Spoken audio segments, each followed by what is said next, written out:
gisadong sugpo at hipon pinakbet, saka sinangag na buli or steer grilled prawns and shrimps with mudfish fries.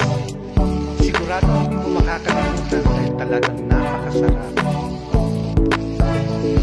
You will surely never forget because it's really very delicious.